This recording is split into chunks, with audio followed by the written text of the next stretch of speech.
മനുഷ്യ വന്യജീവി സംഘർഷം അതീവ ഗൗരവകരമായ വിഷയമാണ്. അതിൽ മനുഷ്യജീവനുകൾ നഷ്ടപ്പെടുന്നത് അത്യന്തം ഖേദകരമാണ്.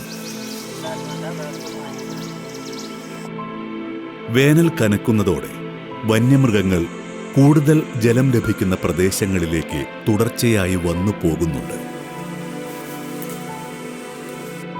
വനത്തിനുള്ളിലും പരിസരങ്ങളിലും ഗോത്രവിഭാഗങ്ങൾ ഉൾപ്പെടെയുള്ളവർ അത്യന്തം ജാഗ്രത പുലർത്തേണ്ട സമയമാണിത്. ഈ സാഹചര്യത്തിൽ വനപ്രദേശങ്ങളിലൂടെയുള്ള മനുഷ്യസഞ്ചാരം പരമാവധി ഒഴിവാക്കുക.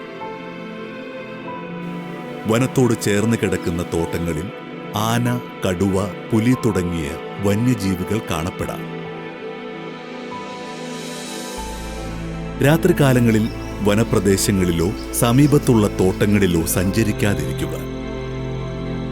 അടിയന്തര സാഹചര്യങ്ങളിൽ അടുത്തുള്ള വനം വകുപ്പ് ഓഫീസിൽ അറിയിച്ചതിന് ശേഷം കൂട്ടമായി ഇത്തരം പ്രദേശങ്ങളിൽ സഞ്ചരിക്കുന്നതാണ് ഉചിതം. ആന, കടുവ, പുലി തുടങ്ങിയ വന്യമൃഗങ്ങൾ കാണാൻ സാധ്യതയുള്ള പൊതുസ്ഥലങ്ങളിൽ കൂടുതൽ കരുതലോടെയും വനം വകുപ്പ് ഉദ്യോഗസ്ഥരുടെ അറിവോടെയും സഞ്ചരിക്കുക. കാടിനകത്തുള്ള സഞ്ചാരപാതകളിൽ രാത്രികാലങ്ങളിലുള്ള സഞ്ചാരം ഒഴിവാക്കാവുന്നതാണ്.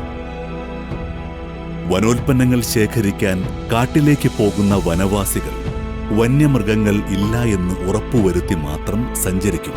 മാത്രമല്ല, ഒറ്റയ്ക്കുള്ള സഞ്ചാരം പരമാവധി ഒഴിവാക്കുക.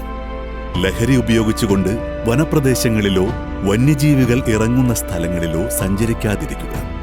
ആനയെയോ കടുവയെയോ മനുഷ്യവാസ കേന്ദ്രങ്ങളിൽ കാണുന്ന പക്ഷം അടുത്തുള്ള വനം വകുപ്പ് ഓഫീസിൽ അറിയിക്കുക.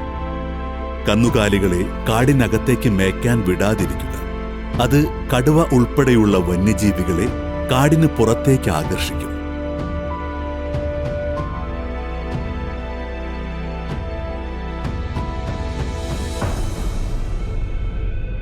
മുൻകരുതലും ശ്രദ്ധയും അതിന് മനുഷ്യജീവന്റെ വിലയാണെന്ന കാര്യം ഓർക്കുക.